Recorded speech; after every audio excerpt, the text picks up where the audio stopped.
العالمين وبه نستعين على أمور الدنيا والدين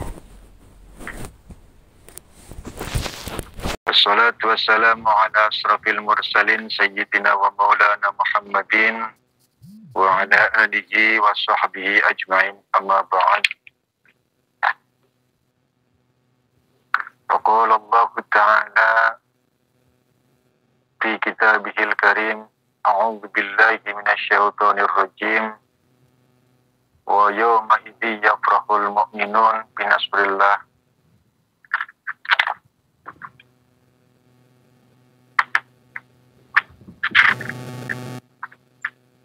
فقال المصنف في هذا الكتاب قبل أن يسافر أبو عبيدة لفتح دمشق استخلف على فلسطين والأردن Amr bin al-As.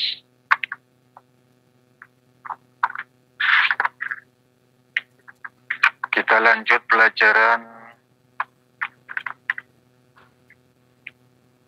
kitab Khulasah Nurul Yakin, masih di kepemimpinan Amirul Mukminin Umar bin Khattab, dan masih membahas tentang penaklukan kota Damaskus.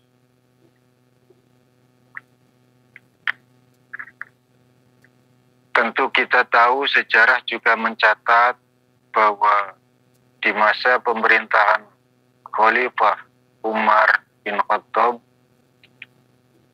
itu berhasil menaklukkan dua kerajaan adik kuasa.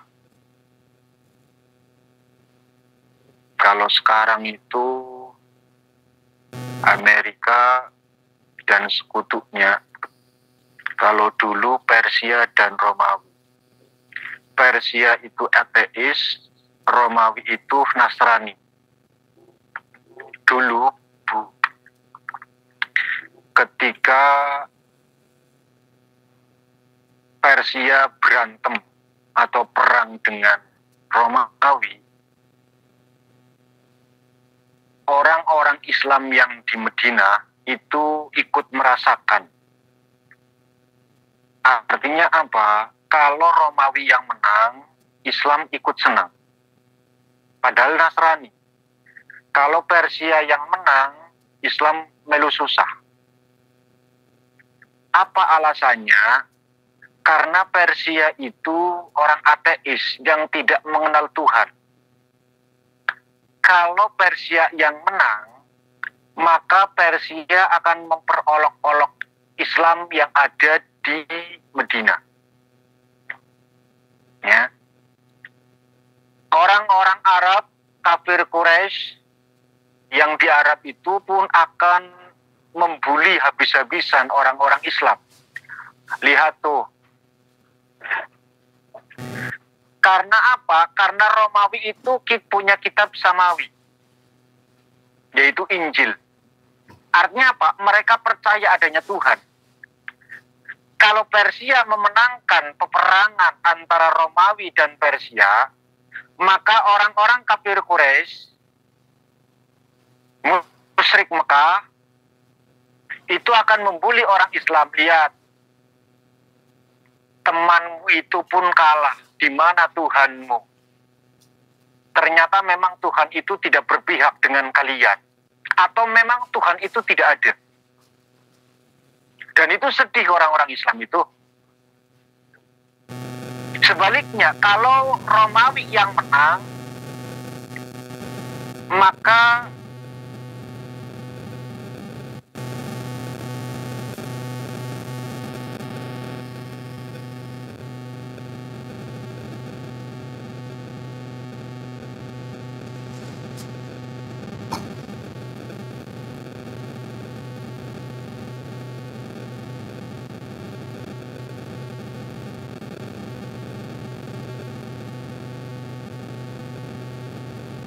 itu kesenang.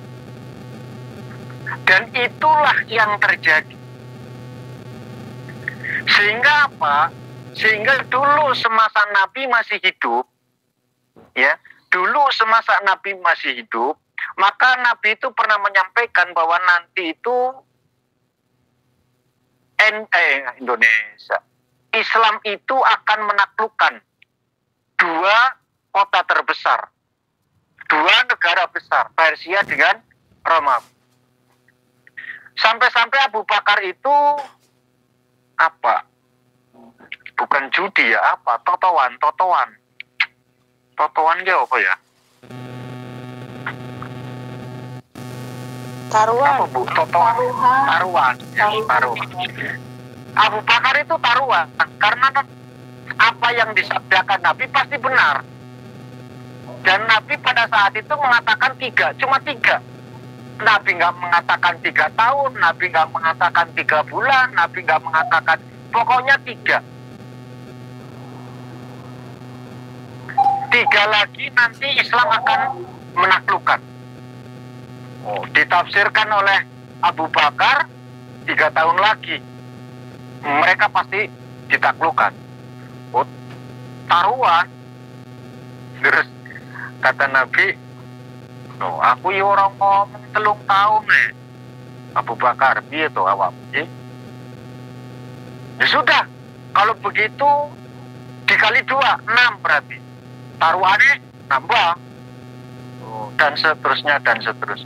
Tapi walhasil bahwa sampai pada puncaknya Konstantinopel itu ditaklukkan pada masa Khalifah Bani Umayyah. Sampai ke Konstantinopel, bahwa Heraklius berhenti nanti di sana dan mendirikan kerajaan terakhir, yang mana Heraklius pada saat itu sudah mengimani.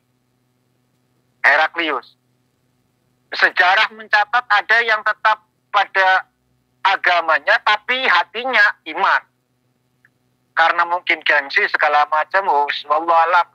Dan itu sejarah kita juga tidak bisa cross check secara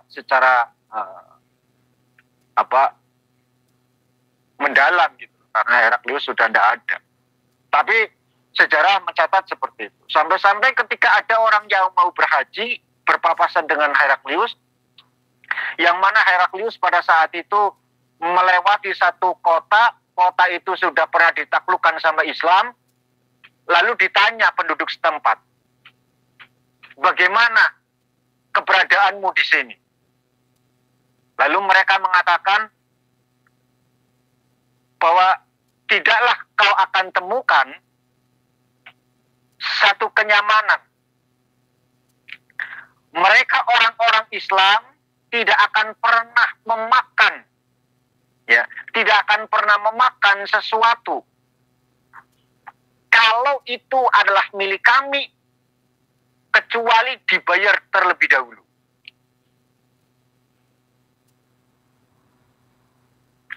Dan tidak akan pernah bikin onar kecuali dalam perlindungan mereka. Setelah itu Heraklius mengatakan, merekalah yang akan memimpin kalian. Di mana kalian berpijak, disitulah mereka yang akan memimpin. Itu Heraklius yang mengatakan. Heraklius ketika mau meninggalkan Baitul Maqdis pun mengatakan, selamat tinggal, selamat jalan, sampai berjumpa lagi. Artinya apa? Kerinduan Heraklius terhadap Baitul Maqdis itu luar biasa. Kecintaannya terhadap Islam itu luar biasa. Sampai-sampai patung yang dibikin Heraklius itu menunjuk ke satu tempat, yaitu Ka'bah.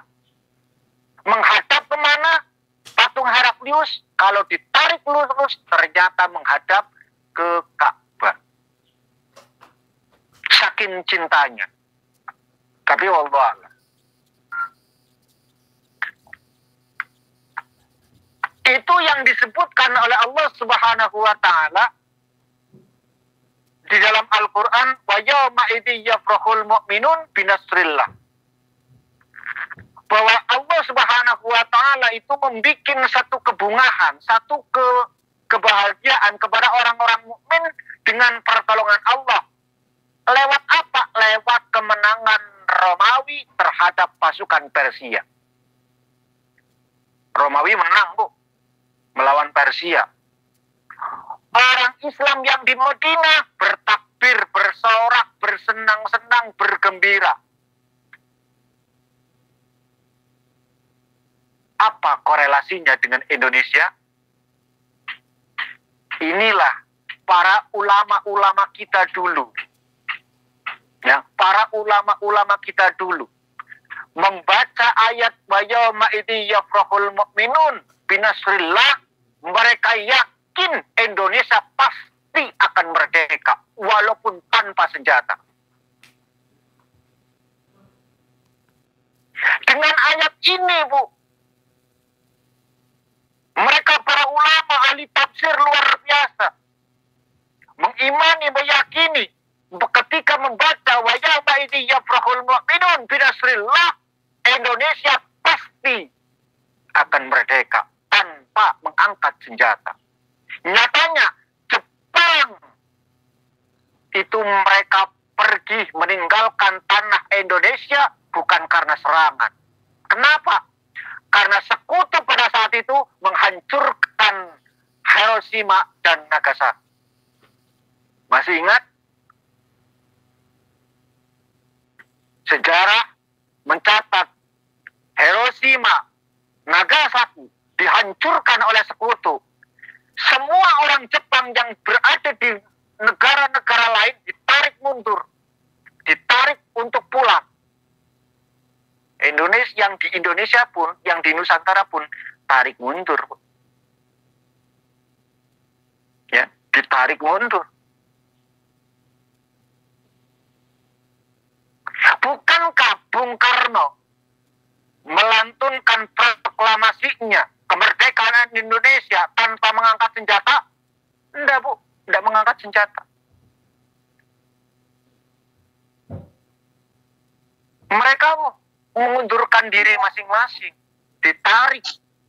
Apa alasannya? Alasannya karena negara mereka dalam kehancuran. Kita tahu Nagasaki dan Hiroshima pusat dari bom atom mereka, bom masal mereka. Tapi ternyata Jepang yang notabene mereka itu tidak punya Tuhan, mereka itu ateis, dihancurkan oleh Amerika yang notabene mereka penduduk Yahudi dan Nasrani. Mereka punya kitab samawi. Wa yauma idzi yafrahul mu'minun binasrillah. Sama seperti Persia dikalahkan oleh Romawi, Indonesia pun merdeka dikalahkan Amerika menghancurkan Jepang.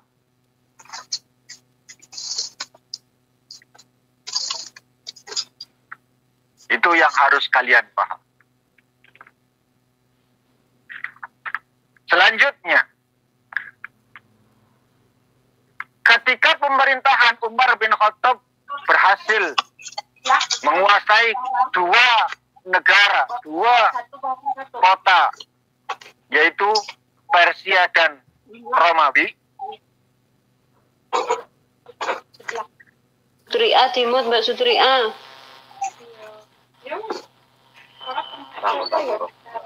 Kewar cek sebelah gantilah cewar tiang. Ini Mbak Suci.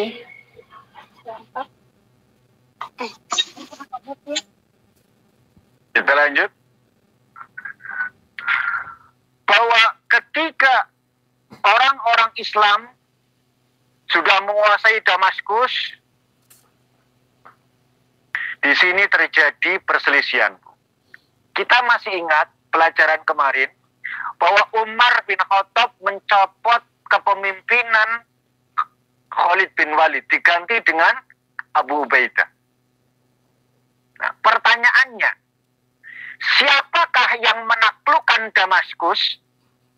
Apakah pasukan yang dipimpin oleh Khalid bin Walid ataukah Ubaidillah? Padahal dua posisi ini, dua posisi yang bertentangan. Satu dari arah timur, satunya dari arah yang berlawanan.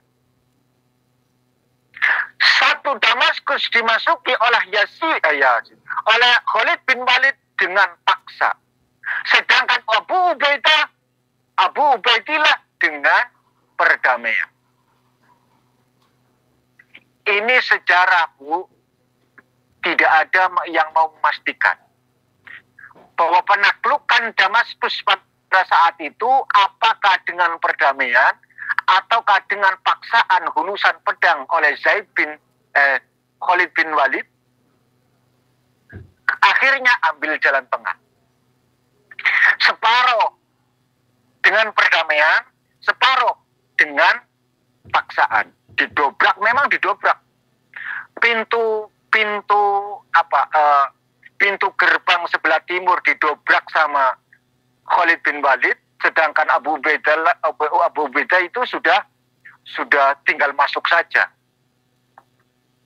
Sehingga sejarah itu belum ada yang, tapi yang lebih masyhur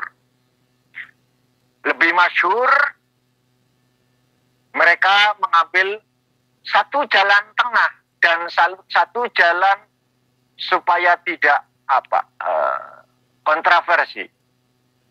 Sudah kita ambil dengan jalan damai saja.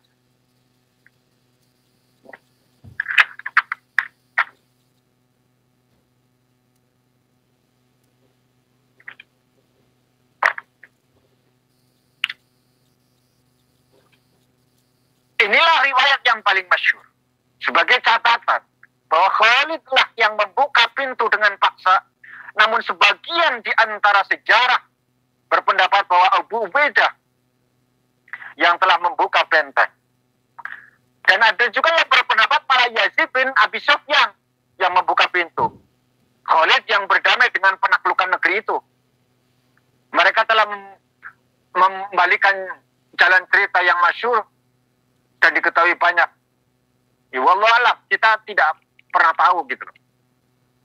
Apa karena mereka itu lebih senang dengan Yazid bin Abi Sufyan atau tidak tahu lah ya.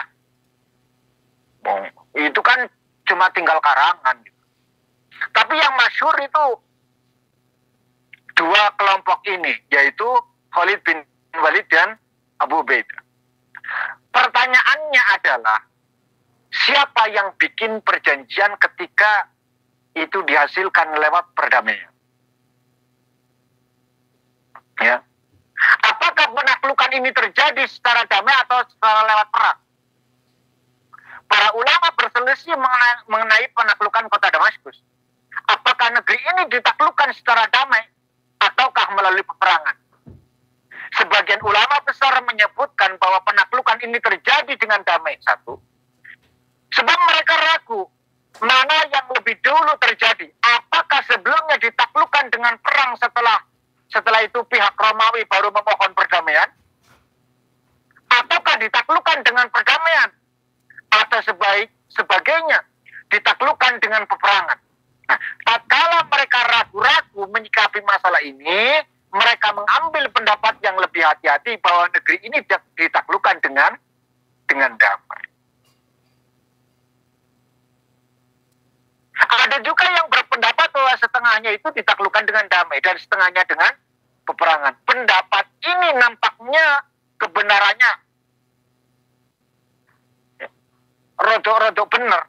Nah, ketika para sahabat berkumpul di gereja terbesar yang diambil oleh orang pihak Islam, ada 16 gereja pada saat itu, kurang lebihnya 16 gereja, tapi yang paling besar itu diambil sama orang Islam dijadikan masjid, dan yang lainnya gereja-gereja besar dibiarkan begitu saja. Artinya apa? Mereka tetap menjadi tempat ibadah mereka, tetap menjadi gereja, tapi yang paling besar itulah yang dijadikan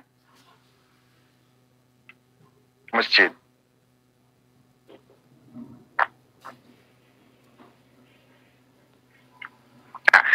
Ketika para sahabat itu berkumpul di gereja terbesar, mereka sepakat mengambil sebagiannya dan meninggalkan sebagian yang lain untuk penduduk Damaskus. Artinya apa? Ada yang berdamai, ada yang lewat paksa. Gitu. Sehingga ada yang menyebutkan bahwa Abu Ubaidah yang menulis perjanjian damai. Riwayat ini yang lebih sesuai dan masyhur.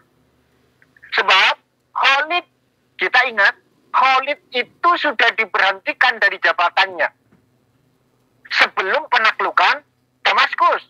Tapi Khalid bin Walid tidak mengatakan atau tidak menyampaikan kepada para pasukan, khawatirnya mereka itu melempem. Gitu loh. Tapi secara akademis, Khalid sudah diberhentikan dari kepemimpinan panglima perang, sudah diganti lewat surat yang ditulis oleh Umar bin Khattab kepada Khalid bin Walid, digantikan dengan Abu Ubaidah. Sehingga tidak mungkin Khalid bin Walid yang bikin perjanjian damai karena tidak punya stempel. Stempel sudah digantikan posisinya lewat Abu Ubaidah. Tapi ada juga yang mengatakan bahwa Khalid yang menulis perjanjian damai atas persetujuan Abu Ubaidah. Gitu loh. Tapi yang masuk akal Abu Ubaidah, karena beliaulah yang menjadi panglima perang, panglima pasukan. Walaupun ada yang mengatakan Khalid bin Walid yang bikin perjanjian tersebut atas persetujuan panglimanya, yaitu Abu Ubaidah. Wallahu a'lam. Kita nggak pernah tahu.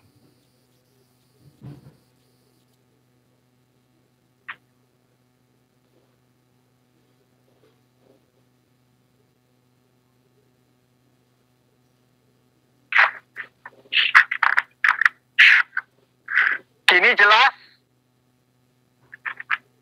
bahwa apa yang disampaikan oleh Nabi bahwa nanti Romawi Persia takluk sudah terbukti di kepemimpinan Umar. Ya, di kepemimpinan Umar. Sampai masuk kepada Eropa nanti, di Konstantinopel, seluruhnya akan dikuasai nanti ketika Bani Umayyah. Tapi yang jelas bahwa Islam makin kuat. Ya, Islam makin kuat. Tapi satu yang ingin saya tekankan di sini bahwa inilah Al-Quranul Karim. Mukjizat yang bisa dirasakan umatnya. Kalaulah nabi-nabi dulu mempunyai mukjizat, maka hanya nabi mereka yang bisa mengoperasikan mukjizat itu. Umatnya tidak.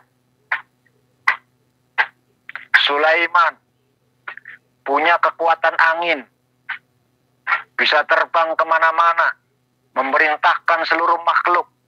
Tidak bisa, Bu, dikuasai oleh umatnya, kecuali Sulaiman itu sendiri. Musa alaihissalam punya tongkat yang mampu untuk menjadikan apapun yang dia mau. Sekarang tongkatnya masih ada, Bu. Ya, dipegang siapapun tidak akan pernah jadi apapun, Bu. Hanya Musa alaihissalam yang bisa mengoperasikan itu.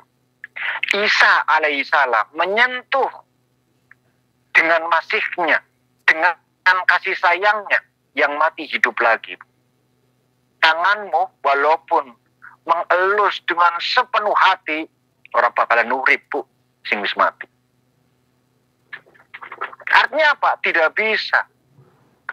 Tapi Nabi Muhammad sallallahu alaihi wasallam meninggalkan taraktu fikum amraini wa in tamassaltum bihima lan tadilu abadan. Kitab Allah wa sunnatar Rasul. Aku tinggalkan dua pusaka untukmu. Apa itu? Kitab Allah ay Al-Quran wa sunnatar Rasul ay Al-Hadis. Quran dan sunnah. Fa'in tamatsa'tum bihima, ketika kalian berpegang teguh kepada keduanya, lan tadilu abadan, niscaya tidak akan pernah sesat untuk selamanya.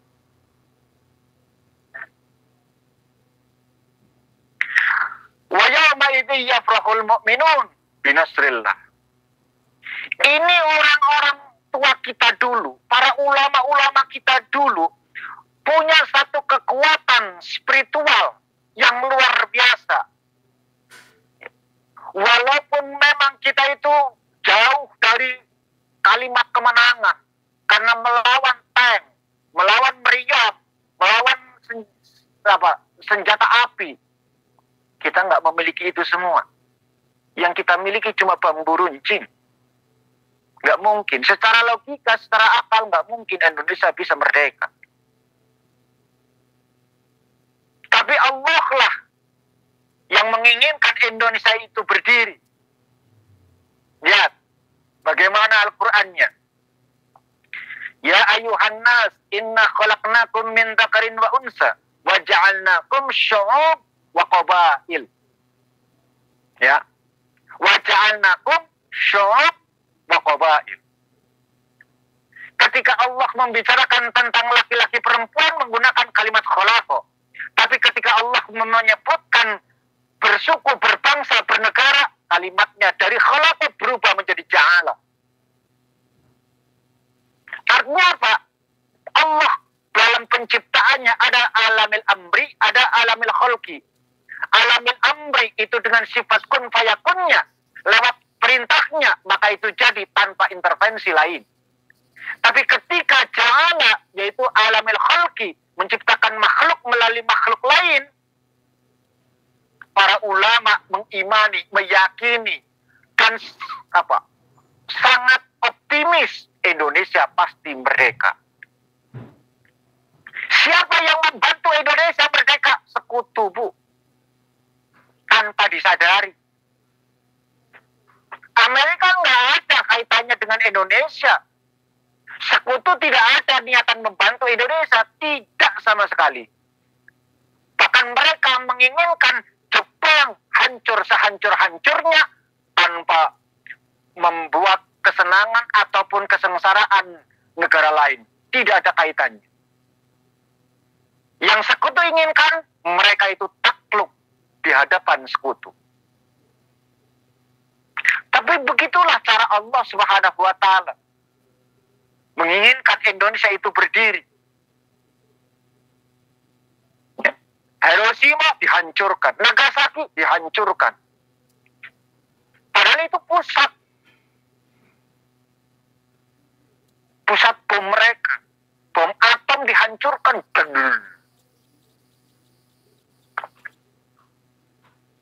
Hancur. Mereka dengan terpaksa pulang. Negara mereka lagi kacau balau, ngapain juga di negara orang. Mundur mereka. Sebagian yang bertahan di Indonesia, di Nusantara pada saat itu, sudah, kalian mau bagaimana? Kita lawan, ayo. Berdamai, silakan. Itulah. Wa yawma idzi yafrahul mu'minun binasrillah. Dengan pertolongan Allah lewat jalan manapun. Tidak harus kita yang melawan. Ketika Allah menginginkan sesuatu itu terjadi, tidak harus kita yang menjadi pelaku. Gitu loh. Lihat bagaimana Allah Subhanahu wa Ta'ala memberikan rezeki terhadap mereka, orang-orang yang tidak mampu. Apakah mereka itu harus bekerja? Tidak. Kepada Umar yang isinya memberitahukan tentang perdamaian itu. Oleh karena itu beliau segera berangkat dari Madinah menuju Ardun. Sesudah beliau menunjuk Ali bin Abi Thalib menjadi wakilnya di sana. Ardun dikuasai. Amr bin As kirim surat kepada Umar.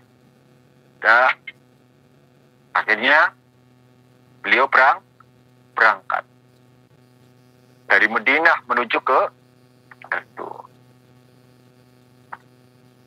Dan setelah itu Ali bin Abi Thalib ditunjuk untuk menjadi wakil. Dan inilah sejarahnya, nanti kepemimpinan Ali bin Abi Thalib satu-satunya pemimpin yang tidak di Madinah. Saya ulangi, Khalifah Amirul Mukminin Ali bin Abi Thalib menjabat menjadi pemimpin tidak di Madinah. Semuanya Abu Bakar, Umar, dan Utsman itu di Madinah. Tapi Ali tidak di Madinah. Tapi di Irak nanti. Ini Urdun. Yang mana nanti di Karbala anak cucunya dibantai.